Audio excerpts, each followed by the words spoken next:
Assalamualaikum warahmatullahi wabarakatuh. Berjumpa lagi dengan saya Lina Sri Mulyani dari TK Asih Desa Sukarapih, calon guru penggerak angkatan 7 dari Kabupaten Kuningan, Jawa Barat. Video ini merupakan aksi nyata dari modul 1.4 tentang budaya positif.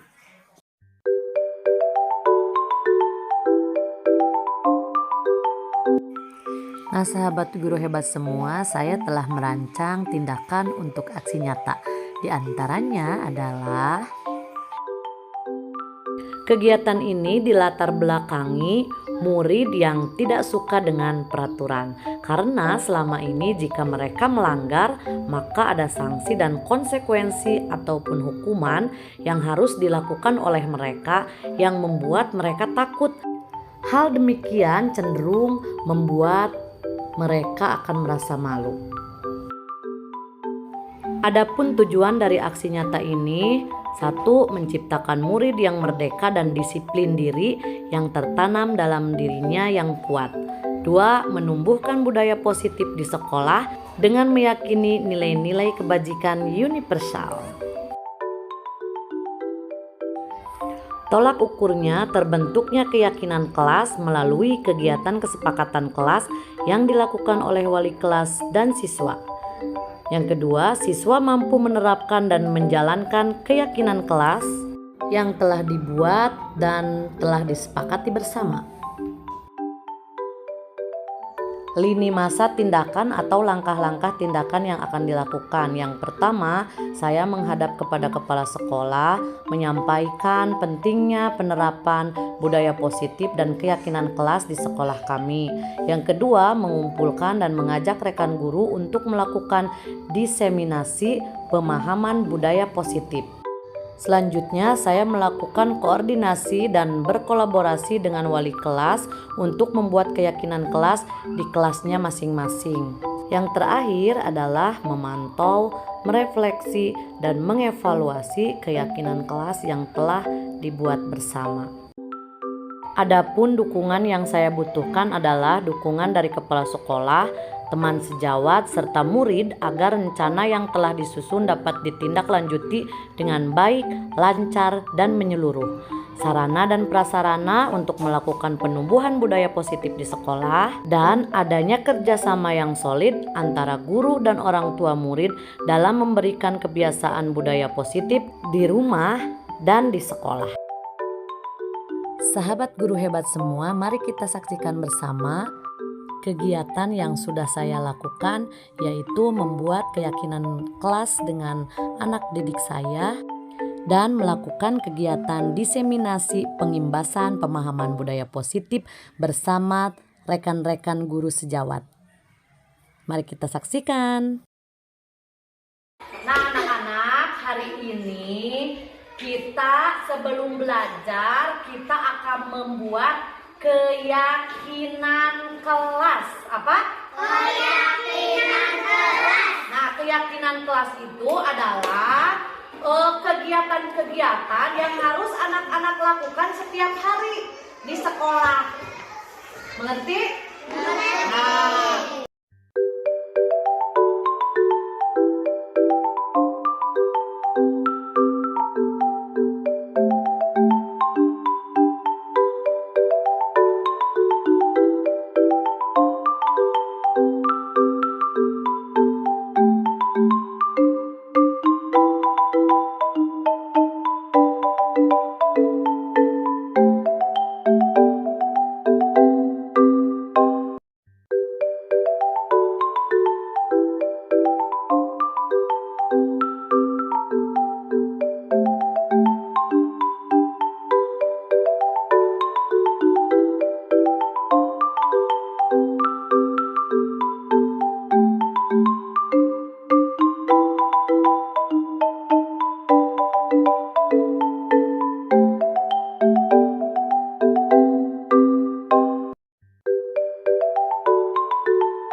wassalatu wassalamu ala asrofil anbiya'i wal mursalin wa ala alihi washabihi ajmain, amma ba'du.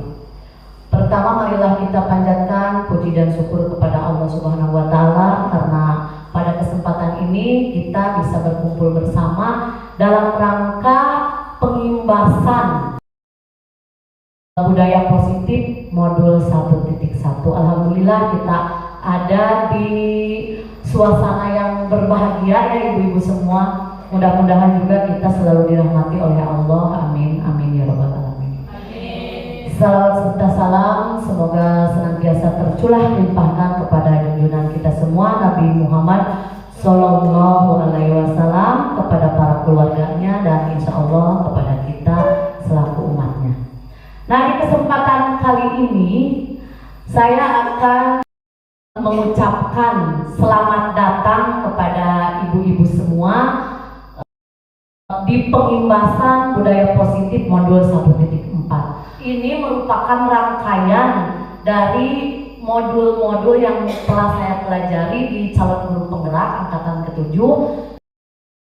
Rangkaiannya yaitu dari modul 1.1, 1.2, 1.3 dan terakhir 1.4 mengenai budaya positif.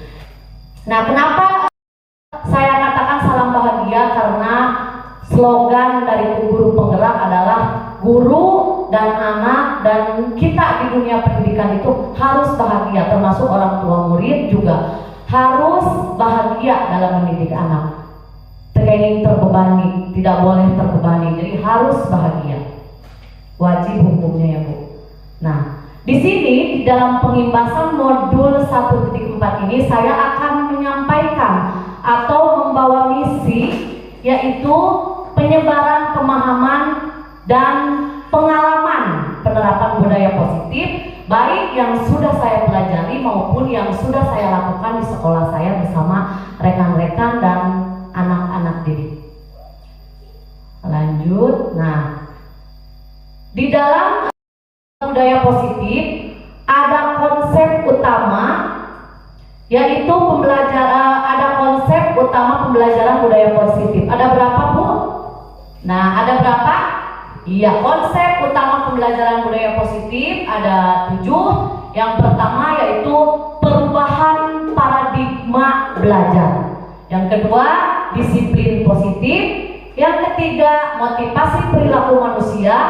4, kebutuhan dasar manusia. 5, posisi kontrol restitusi. 6, keyakinan kelas. Dan terakhir yaitu segitiga restitusi. Apa sih ke-7 konsep utama ini? Nanti kita akan kupas satu persatu. Dan untuk menerapkan pendidikan ke anak, kita harus menguasai yang 7 di sini. Baik guru maupun orang tua di rumah harus memahami apa sih isi-isi dan apa yang harus kita lakukan. Kita lanjut ke slide berikutnya. Nah, pembelajaran dengan paradigma baru dirancang berdasarkan prinsip pembelajaran terdiferensiasi. Artinya, terdiferensiasi di sini kita sebagai guru tidak melihat atau menyamaratakan anak. Jadi di Jikon pelajaran sama sekarang tidak bisa begitu, tidak bisa seperti itu. Karena setiap anak itu punya kemampuan yang berbeda-beda, gitu ya. Jadi sehingga pendidikan terdiferensiasi itu cenderung kita itu sebagai guru harus bisa memilih, membedakan anak dari kemampuan masing-masing, karena anak itu sangat unik. Jadi dilihat dari keunikannya. Sekarang begini, anak itu tidak lihai lah dalam bernyanyi misalnya, tapi dalam olahraga dia bagus sekali. Nah, kalau kita menyamaratakan, akhirnya jadi kemampuan anak itu tidak terasah oleh kita, ya, mengerti ya? Diferensiasi itu tidak menyamaratakan, tetapi membedakan anak menurut kemampuannya dan melihat keunikan-keunikan yang ada pada diri anak, sehingga setiap siswa belajar sesuai dengan kebutuhannya. Jadi ayo pelajaran matematika sadaya, padahal anak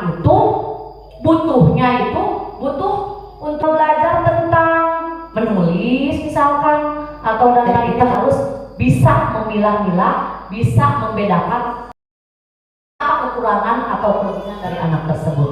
Kebutuhan dari tahap perkembangannya untuk mewujudkan profil Pancasila. Nah ini visi kita.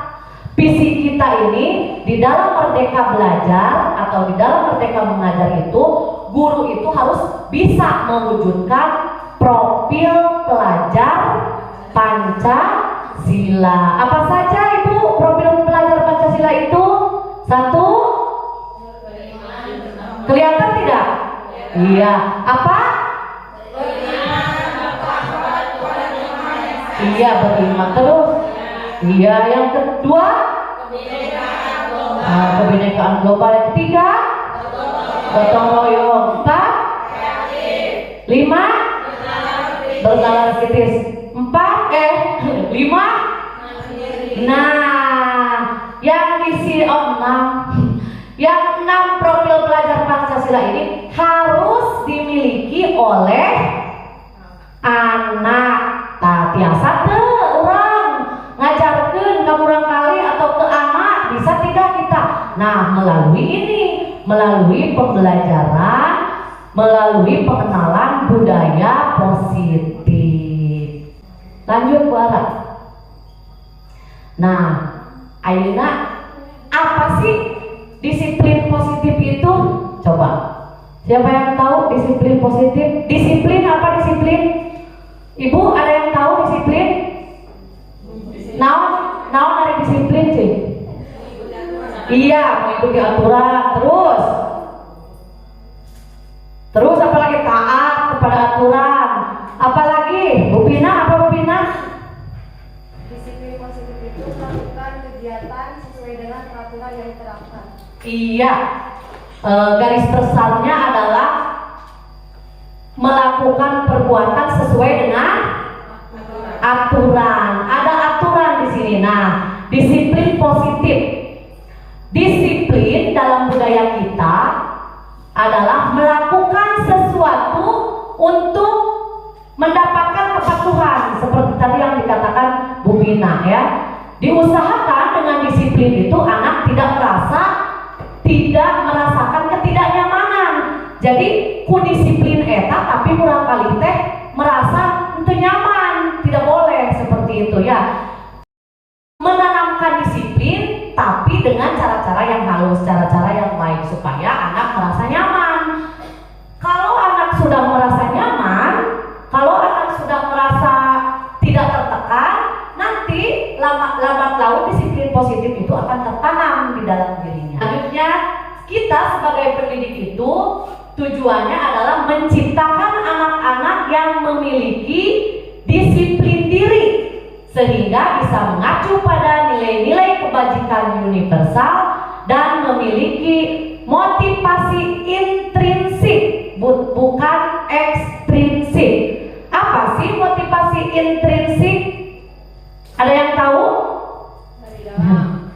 Iya, motivasi intrinsik berarti keluarnya dari dalam, ekstrinsik berarti dari luar. Nah, yang mengacu pada nilai-nilai kebajikan disiplin diri itu berarti dari motivasi intrinsik. Nah, lalu kesimpulan dari dua hal ini adalah disiplin positif adalah salah satu cara penerapan disiplin yang bertujuan untuk menumbuhkan kesadaran serta memberdayakan anak untuk melakukan sesuatu tanpa memberikan ancaman atau hukuman. Disiplin itu banyak, di militer ada, di universitas ada, di SD, di SMP, di SMA, sampai di TK juga ada. Tetapi kebanyakan untuk melakukan itu melakukan dengan cara-cara lama gitu, dengan ancaman atau hukuman. Sekarang tidak boleh. Justru anak-anak itu harus tidak merasakan ketidaknyamanan atau dalam arti harus nyaman anak-anak itu ya. Lanjut bareng. Nah, untuk melakukan disiplin yang tadi, untuk melakukan disiplin positif,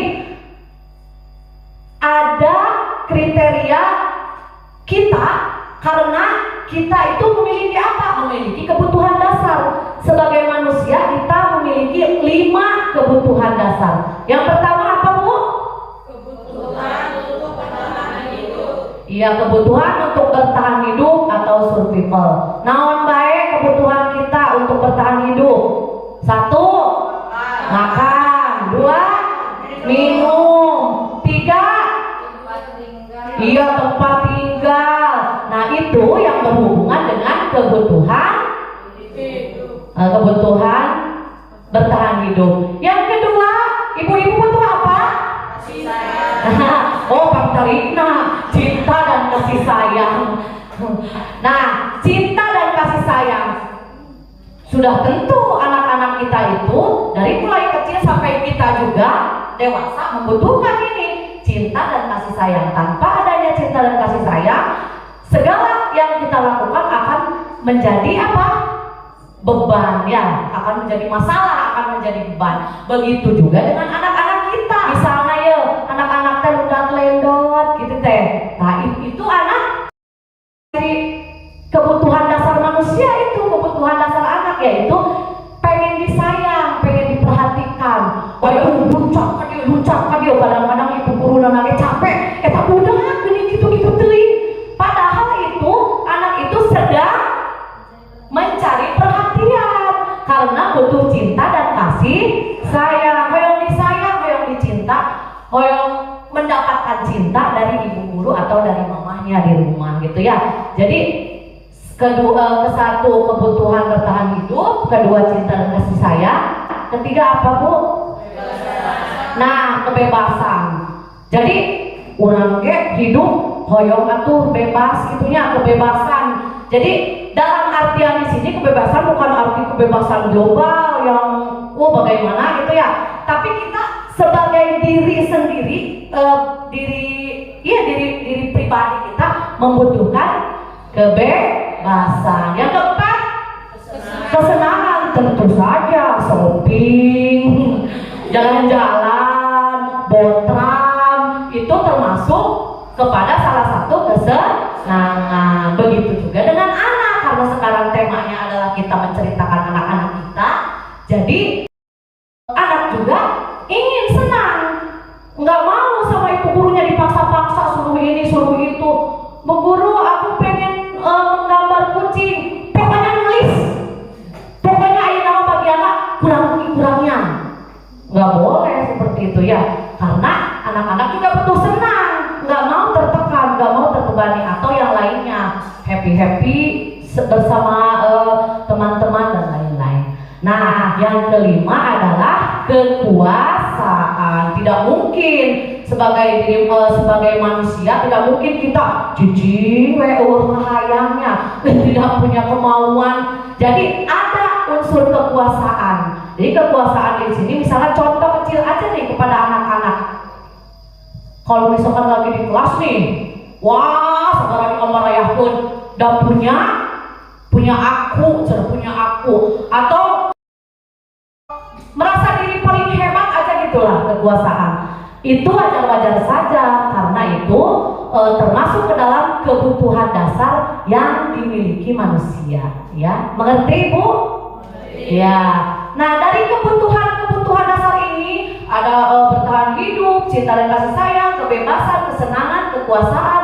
Tentu saja karena adanya motivasi. Upami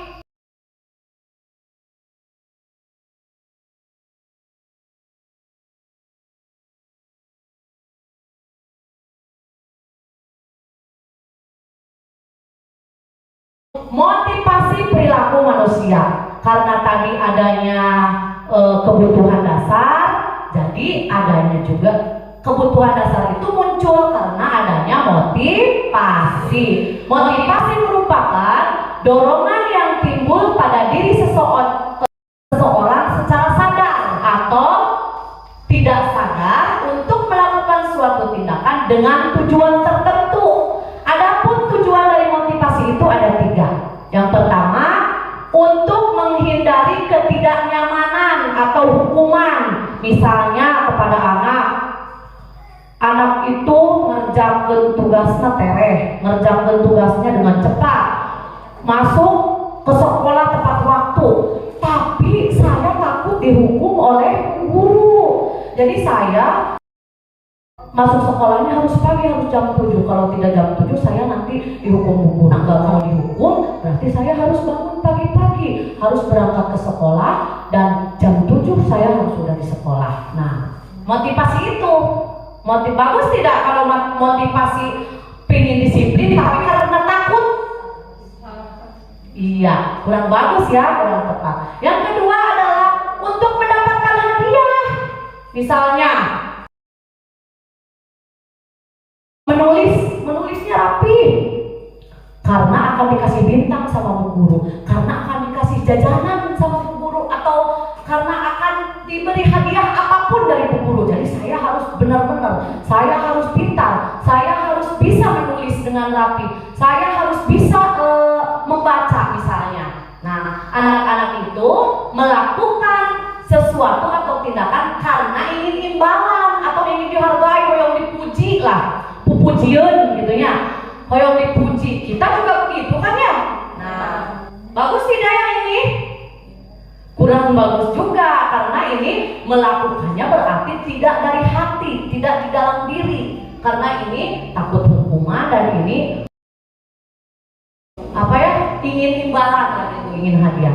Nah, yang ketiga, untuk menjadi orang yang mereka inginkan dan menghargai dirinya sendiri. Nah, yang ini maksud menghargai dirinya sendiri, anak itu melakukan suatu disiplin karena dia memang sudah ada di dalam dirinya. Disiplin itu diterapkannya di mana?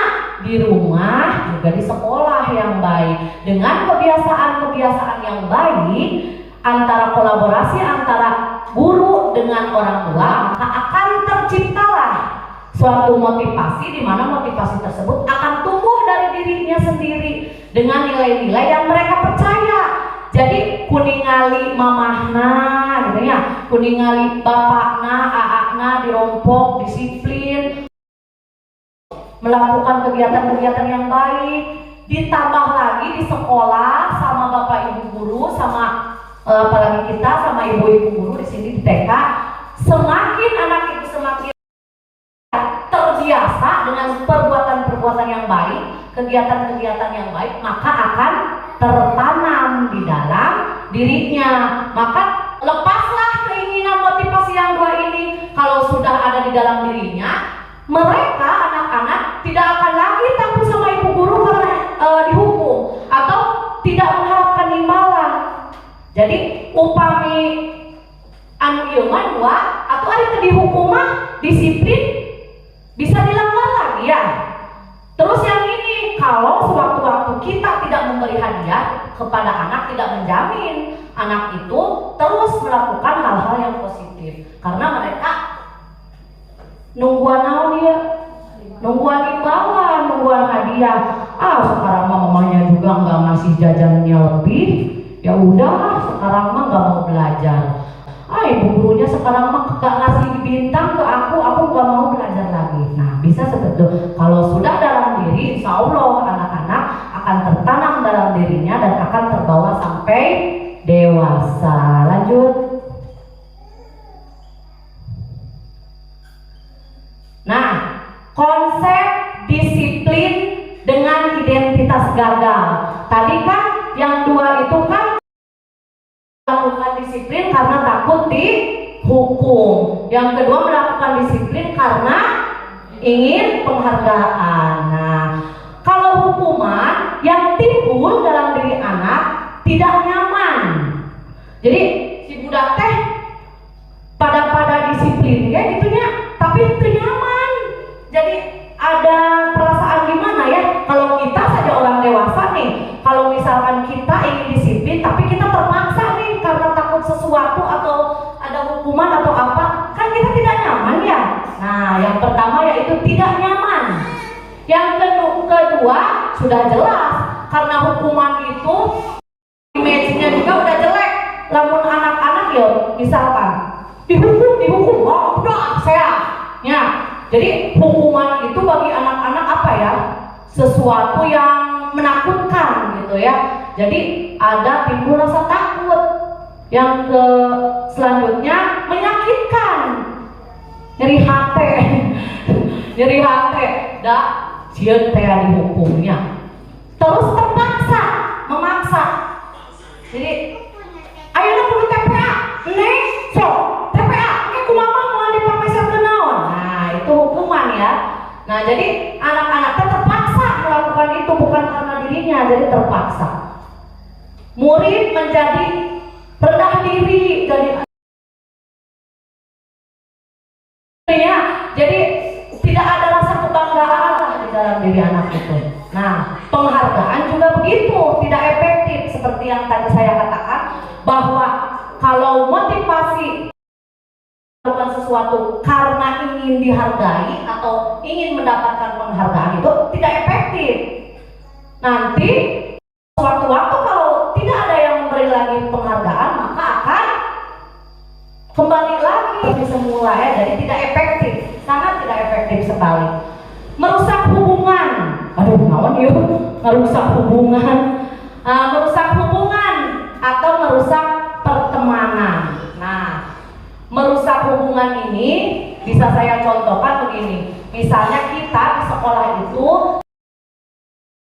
menggunakan sistem ranking. Nah ya, makanya di kita di TK ASI kita tahun kemarin itu tidak menggunakan sistem ranking karena dari mulai Bu Aan masuk ke CGP dan mulai ada perbaikan. Ternyata memang benar sekali menurut penelitian juga, terutama kalau di kelas rendah ya, kelas kita, kelas TK. Jadi merusak hubungan ini begini, kalau misalkan ibu guru memuji salah seorang, yang lain mendengarkan kan ya, nah yang lainnya itu akan cemburu, nanti ngomporanlah ke teman-temannya, jangan main sama itu, dia mah disayang sama ibu guru gitu ya. Nah jadi bisa saja merusak hubungan karena adanya ranking atau karena ibu guru memuji di depan anak-anak yang lain lah gitu ya. Jadi untuk ibu guru kita harus sebisa mungkin memberi reward boleh, memberi penghargaan boleh, tapi tepat begitu ya, supaya tidak merusak hubungan. Nanti kita bahas selanjutnya. Mematikan kreativitas karena tos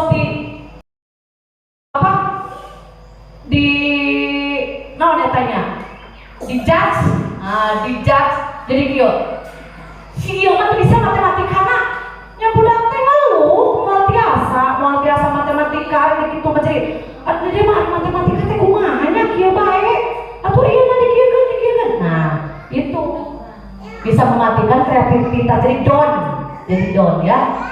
Menghukum dengan sistem ranking yang tadi saya katakan. Sistem ranking iya memang itu sebagai bentuk reward, tapi bisa disebut hukuman bagi siapa? Bagi anak-anak yang tidak memiliki ranking gitu ya. Nah yang selanjutnya adalah merampas hak untuk menghargai dirinya sendiri. Berikanlah kepada anak itu penjelasan yang real, yang jelas, yang konkret, supaya anak-anak itu paham bahwa oh saya harus melakukan ini karena nantinya begini gitu. Nah yang ini konsep disiplin dengan identitas sukses. Yang tadi mah gagal kan ya Bu ya? Ya. Nah yang ini konsekuensi dan restitusi. Nah ada konsekuensi apa Bu? Nah eta ada sebab ada akibatnya, ada konsekuensi. Nah penguatan jangka pendek ada konsekuensi teh. Nah, neng ain ngabahekeun cai, terus neng ain ngepel cai nu bahena. Tah eta konsekuensina karena ngepel karena menumpahkan air. Jadi eta konsekuensi teh contoh kecil lah nya. Perlu monitoring berkelanjutan. Jadi ada konsekuensi mah ku urang teh kedah diemutkeun, dimonitor, ditingali. Bukan misalkan mainan, iya Bu, Oh, terus kalau menjatuhkan harus bagaimana? Dibereskan kembali, Bu. Ya sudah, bereskan. Nah, itu ya. Jadi, ia memang dimonitor gitu ya. Stimulus respon. Nah, ya.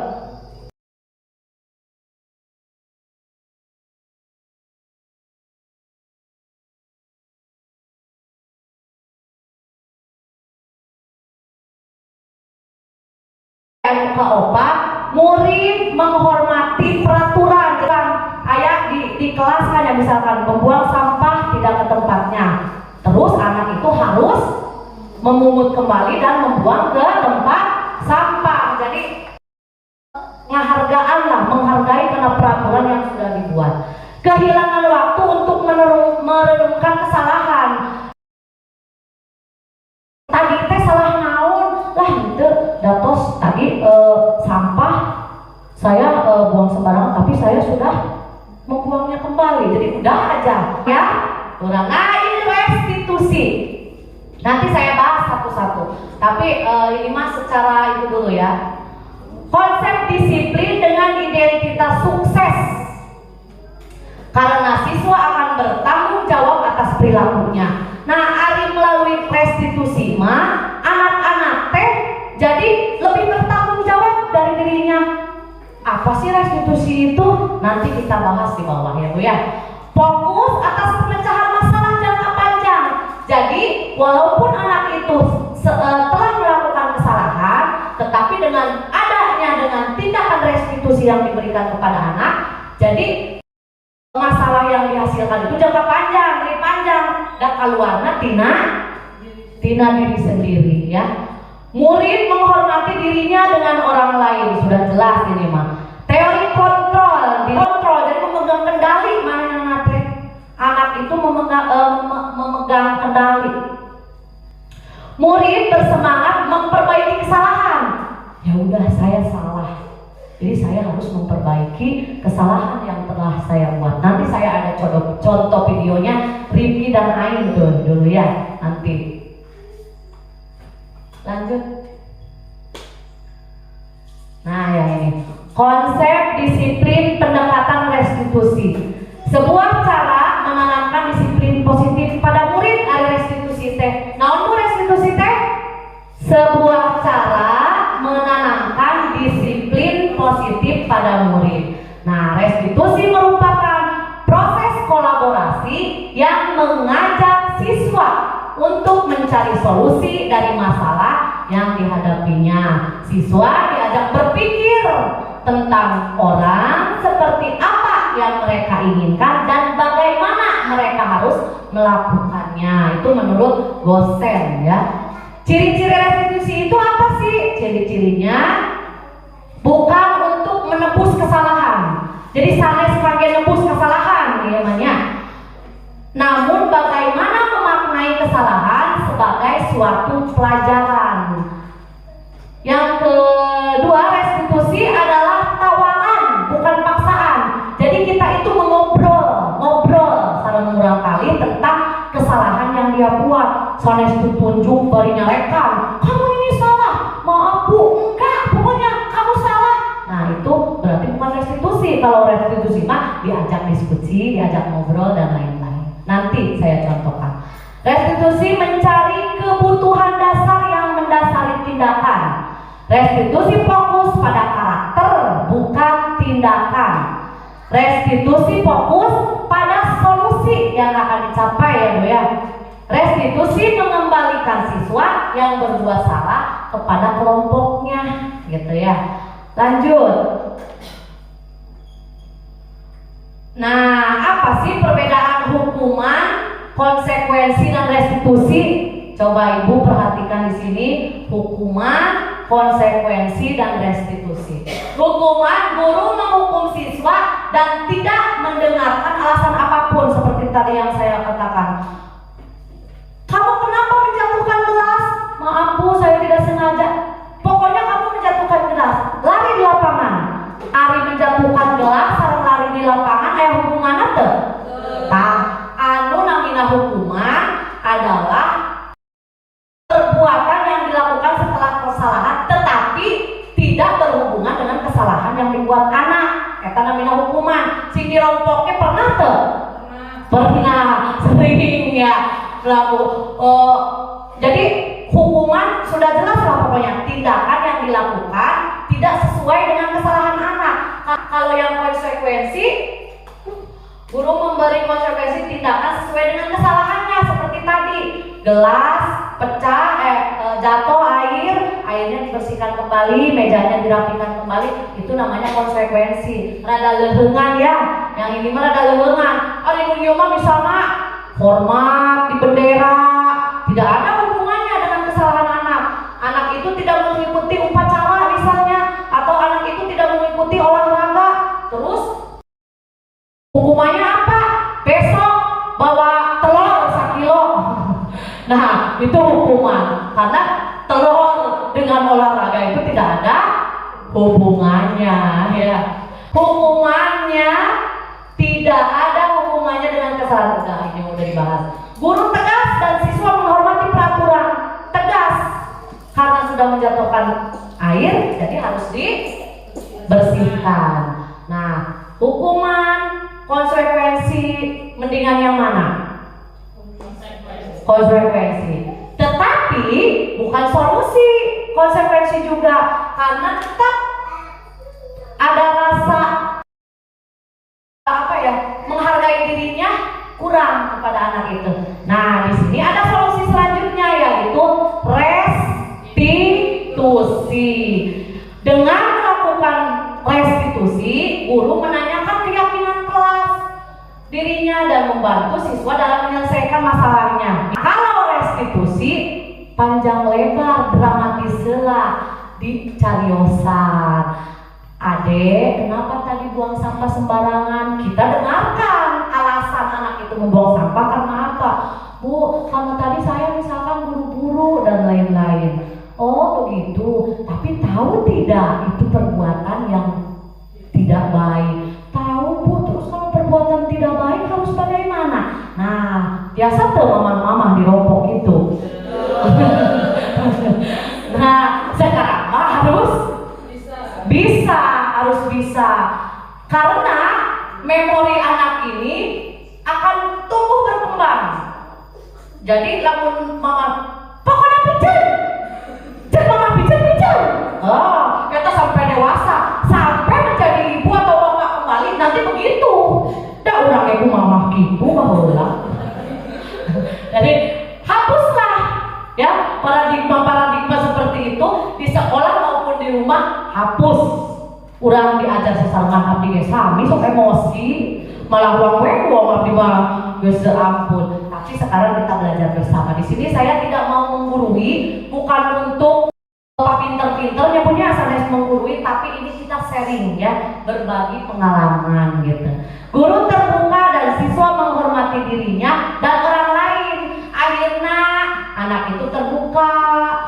Guru nana gara-gara guru terbuka, jadi anak pun terbuka. Anak merasa senang, bahagia. Jadi terus dicariosan enak itu ayo kieu. Kunaon deh? Dicarekan guru pedang buang sampah teu aya. Ya, gitu. Lanjut. Nah, iya.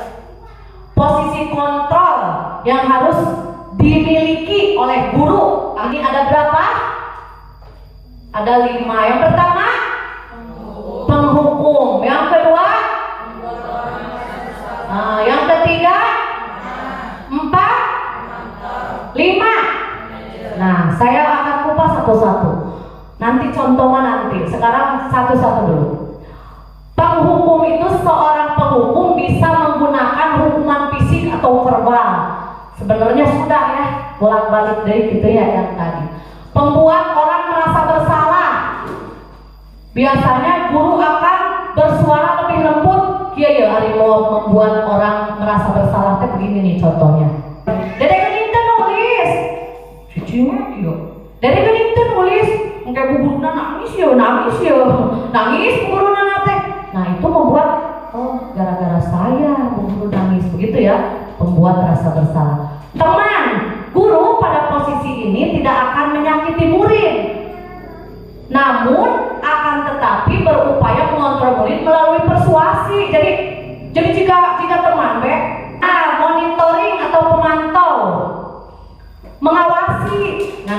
nugaskeun banyak tingkat kebihan. Royan, kamu belum nulis? Gitu, itu pemantau. Nah, yang kelima adalah manajer. Respon yang menunjukkan tanggung jawab guru dalam posisi terakhir, manajer adalah posisi mentor, di mana guru berbuat sesuatu bersama dengan murid, mempersilahkan murid, mempertanggungjawabkan perilakunya, mendukung murid agar dapat menemukan solusi atau permasalahannya sendiri. Demokratis gitu ya. Nah, coba sebelum belajar ini gitu ya, kita ada di posisi yang mana ini? Oh, sadaya pernah penghukum, kadang-kadang menghukum, kadang-kadang membuat merasa bersalah. Yang paling sering apa? Menghukum ya. Yang kedua juga sering ya. Nah, kurang teh alih-alih menghukum, tapi anggar nak kan kamu dapat. Nah, ini dari kelima ini yang paling bagus yang mana, Bu? Ya, manajer ini, manajer mah mencakup semua tindakan-tindakan yang positif tanpa adanya hukuman, tanpa membuat orang bersalah. Teman ada di sini ya, monitor juga ada, tetapi juga bisa kolaborasi dengan anak. Jadi ngobrol lah sekarang kali ya. Ayo Ara. Nah, apa sih keyakinan kelas itu? Nah, dari tindakan-tindakan yang tadi, untuk melakukan disiplin itu harus ada keyakinan kelas. Keyakinan kelas. Biasanya yang sudah dipahami keyakinan kelas itu apa? Naon bae? Tidak menangis. Terus apa lagi? Datang tepat waktu, tidak membuang sampah sembarangan, dan lain-lain. Mengapa keyakinan kelas? Kenapa bukan peraturan kelas? Jawabannya di sini. Keyakinan timbul dari diri, yakin keyakinan. Kalau peraturan dilaksanakan hanya karena ada peraturan saja. Tetapi kalau keyakinan itu diharapkan dengan adanya keyakinan kelas yang disepakati oleh anak dan guru, perbuatan-perbuatan baik itu akan ditanam dalam diri anak, gitu ya. Membuat keyakinan kelas, yang satu mendiskusikan tentang peraturan kelas, didiskusikan kelas kurang kali. Nanti hari ini, apakah tidak ya kalau kita akhirnya jam 7 ke sekolah? Sepakat Bu, tulis. Nanti anak-anak mau rewel nggak sama mama? Kalau itu nanti ditulis sama Bu, iya Bu tidak akan rewel. Jadi diserat. Sami baik kalau sama peraturan, cuma bahasanya ya. Kalau peraturan jadi asa maksa teh kamu kali teh. Tapi udah mah naroskeun heula. Jadi berdiskusi dengan anak, merumuskan peraturan, terus dirumuskan, ditulis, dan membuat gambaran gitu ya. Suara maka. Nah, bagaimana pembentukan keyakinan kelas? Lebih abstrak dari peraturan, berupa pernyataan yang universal, dibuat dalam bentuk yang positif. Jadi tidak boleh menangis, entong seerti tidak boleh, atau entong seerti jangan, atau kurang kalimanya. Misalnya jangan buang sampah sembarangan, diganti bahasanya jadi buang sampah pada tempatnya. Jadi gitu ya, bentuknya yang positif saja, sedikit saja agar mudah diingat. Kalau loba hari masih disiplin kaburang kali yo mah kabudak TK deret sampai 20 atau kumaha apa kena cukup 5 atau 6 saja, itu sudah cukup sesuai dengan kondisi kelas dan sekolah agar mudah diterapkan. Semua warga kelas dan sekolah untuk dilibatkan, termasuk orang tua murid. Orang tua murid harus tahu keyakinan kelas yang dibangun oleh anak dan guru itu, harus tahu.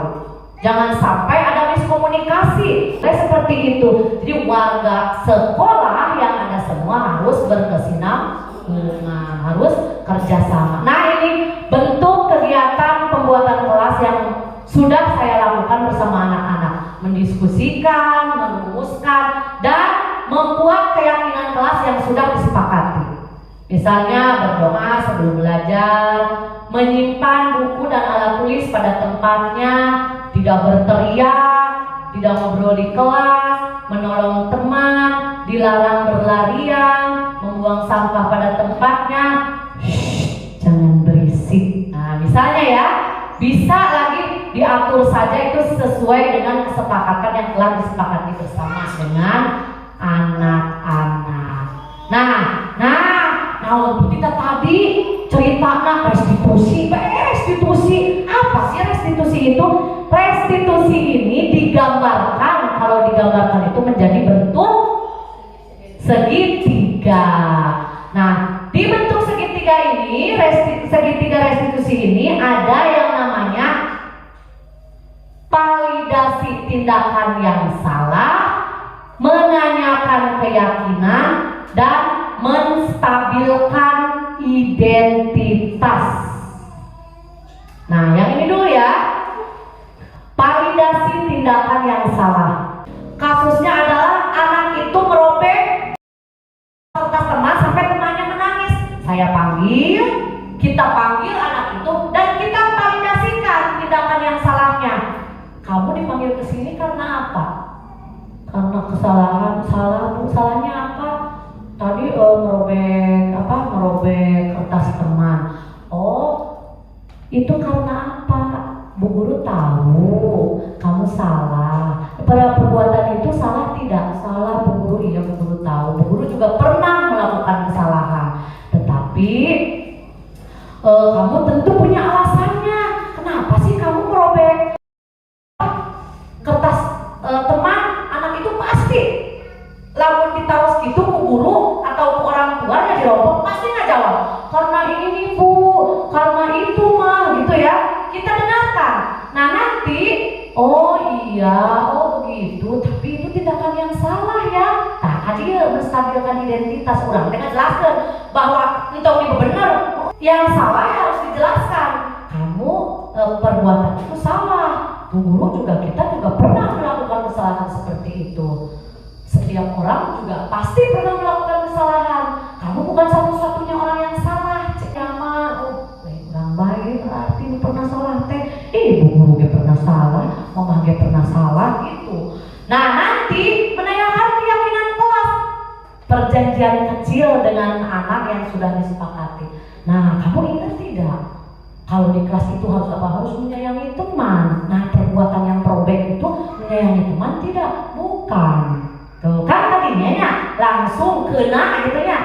Nah, oh bukan, berarti itu perbuatan yang salah. Kalau salah harus bagaimana? Harus minta maaf gitu. Nah, jadi ngobrol tetapi ada tahapannya, ada validasi tindakan, ada menanyakan keyakinan dan menstabilkan identitas. Selanjutnya kita lihat dulu contoh yang terakhir ini, contoh melakukan segitiga restitusi. Contoh sedikit saja ya Bu ya. Apa? Yang ini aja nih. Lihat sama-sama yang nanti di rumah atau di sekolah nanti kita praktekkan ya Bu ya. Kita lihat sama-sama. Nah ini bentuk restitusi. Nanti bisa dipraktekkan ya Bu ya kepada anak-anak. Kita di sekolah tadi belajar ayamnya dia. Sifat ya. Tapi tadi masih nangis. Katanya karena kertas lipatnya dirobek kain. Benar enggak? Benar. Perbuatan seperti itu merobek hasil karya teman itu baik atau tidak? Tidak baik, tidak apa-apa, karena semua orang pernah melakukan kesalahan. Guru juga pernah dulu melakukan kesalahan, membosangi teman, dan yang sekarang dilakukan oleh Ain juga itu perbuatan yang salah, membuat Bani menjadi bernami jadi sedih. Nah,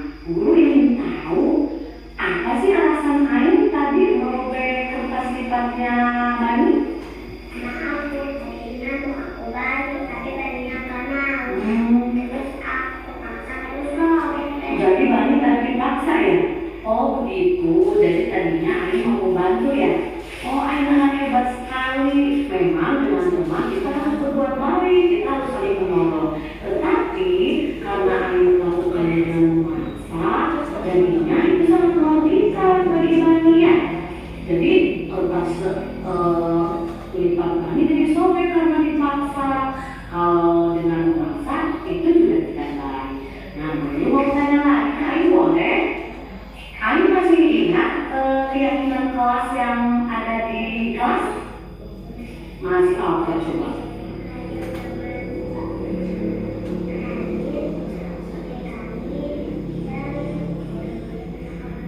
Iya, pintar sekali Ayu, tapi masih ingat ya?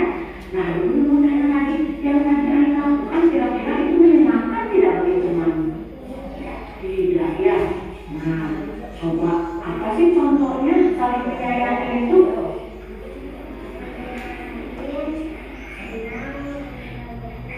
Iya, tidak boleh nakalin teman. Tapi yang Ayu lakukan tadi, Mami jadi bersedih ya. Ya tidak apa-apa, yang penting Ayu tidak melakukannya lagi di kemudian hari. Di sini guru tidak akan mencari yang salah, ya. Tidak akan mencari yang salah. Yang penting sekarang Ayu menurut dengan kata-kata guru akan membantu supaya Ayu tidak melakukan hal tersebut lagi. Oke, siap? Nah, kalau kita bersikap salah pada teman, maka yang harus kita lakukan selanjutnya apa? Minta maaf ya. Ayu mau melakukan itu? Nah, kapan?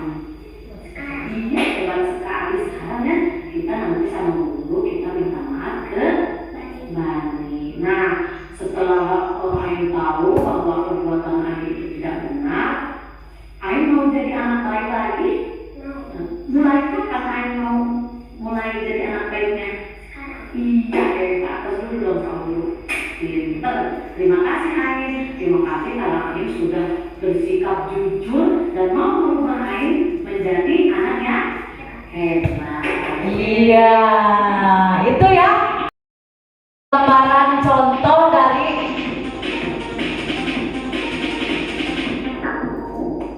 gambaran contoh dari praktek segitiga restitusi. Biasa Bu? Biasa kalau di ayeuna kipu? Insya Allah harus bisa ya Bu ya. Nah, dengan berakhirnya contoh yang tadi, berakhir pula perjumpaan kita dalam mengenalkan penerapan budaya positif. Jadi budaya positif itu dimulai dari diri kita sendiri melalui disiplin misalnya atau perbuatan-perbuatan yang baik lainnya. Nah, sebelum saya tutup, mungkin ada pertanyaan? Silakan, Bu Ara. Di sini Bu Ara, biar kelihatan kamera. Terlihat nggak? Terlihat. Bismillahirrahmanirrahim. Assalamualaikum warahmatullahi wabarakatuh. Waalaikumsalam. Terima kasih untuk materinya Bu Lina, sangat bermanfaat sekali. Sedikit yang ingin saya tanyakan yaitu bagaimana sih cara penerapan budaya positif jika dikaitkan dengan nilai lain dalam aktivitas belajar sehari-hari anak di sekolah? Sedikit, terima kasih. Ya.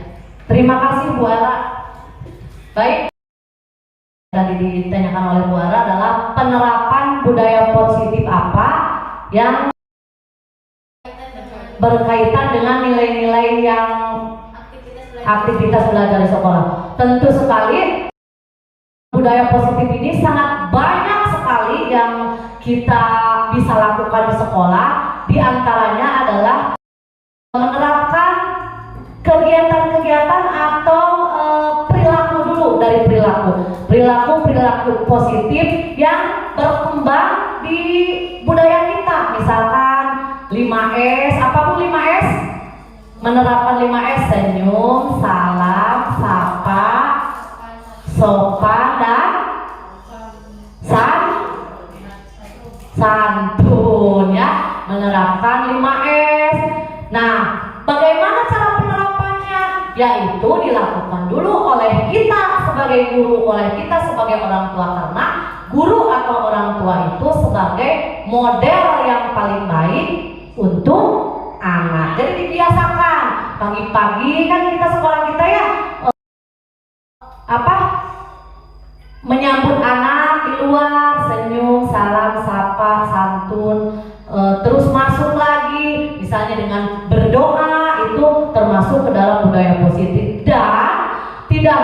itu juga menjaga lingkungan.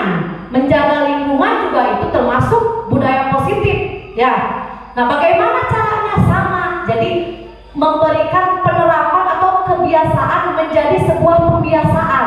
Kebiasaan yang menjadi sebuah pembiasaan, nanti insya Allah lama-kelamaan akan tertanam pada diri anak, dan anak-anak akan mengerti.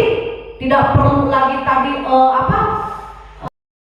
karena ada hukuman, karena ada reward atau apa, tetapi anak itu sudah tertanam nilai-nilai kebajikan yang ada pada dirinya, gitu ya Bu ya. Jadi harus dibiasakan dan menjadi sebuah pembiasaan. Nanti lama-lama akan ya terbiasa. Jadi di dalam diri anak itu sudah tertanam, gitu ya Bu ya. Jadi sekali lagi, nilai-nilai kebajikan yang ada kita terapkan dengan melakukan pembiasaan di sekolah maupun di rumah. Makanya orang tua dan guru itu harus berkolaborasi dengan baik supaya tidak ada ketimpangan di dalam memberikan pendidikan atau memberikan menanamkan budaya positif itu. Tidak ada ketimpangan antara orang tua dan guru. Di sekolah harus begini, tapi datang ke rumah nggak apa-apa, tidak melakukan itu. Nah, tidak boleh seperti itu. Jadi antara orang tua dan guru harus ada kompromi, berkesinambungan, kerjasamanya yang baik. Begitu Bu Ara. Sudah cukup Bu Ara? Cukup. Terima kasih. Saya ucapkan terima kasih kepada ibu-ibu semua yang sudah berkenan hadir pada kesempatan ini dan berkenan belajar bersama tentang mendidik anak-anak kita supaya anak-anak kita mulai membiasakan budaya-budaya positif. Semoga kegiatan-kegiatan selanjutnya di sekolah dan kita juga bersama orang tua bisa menerapkan budaya-budaya positif yang lebih baik lagi kepada anak. Terima kasih. Ditutup. Wabillahi taufiq wal hidayah. Wassalamualaikum warahmatullahi wabarakatuh. Waalaikumsalam warahmatullahi wabarakatuh. Hari ini saya akan menanyakan tentang pesan dan kesan dari teman-teman guru semua atas pengimbasan yang telah saya lakukan pada hari Sabtu kemarin. Silakan Bu Erna. Setelah mengikuti pengimbasan sosialisasi budaya positif, kami mendapatkan pengetahuan baru dan merubah paradigma yang ada dengan paradigma budaya positif, seperti dalam penerapan hukuman ataupun konsekuensi kepada peserta didik dalam pembelajaran. Terima kasih. Terima kasih kepada Bu Lina atas ilmunya terkait dengan pengimbasan budaya positif. Kami sebagai guru bisa menerapkan dengan teknik-teknik yang baik terkait apa kebutuhan anak, apa kebutuhan dasar anak, seperti itu. Terima kasih. Terima kasih kepada Bu Lina. Kami bisa mendapatkan inspirasi dan pengetahuan yang baru tentang pembelajaran dan pembiasaan kepada anak. Terima kasih. Sangat bermanfaat dan tetap semangat dalam melakukan perubahan budaya positif. Terima kasih kepada teman-teman semua yang telah memberikan kesan-kesannya terhadap apa yang sudah saya lakukan.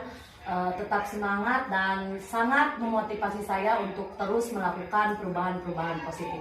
Dan kita akan selalu Berbagi dan berkolaborasi. Terima kasih. Assalamualaikum warahmatullahi wabarakatuh.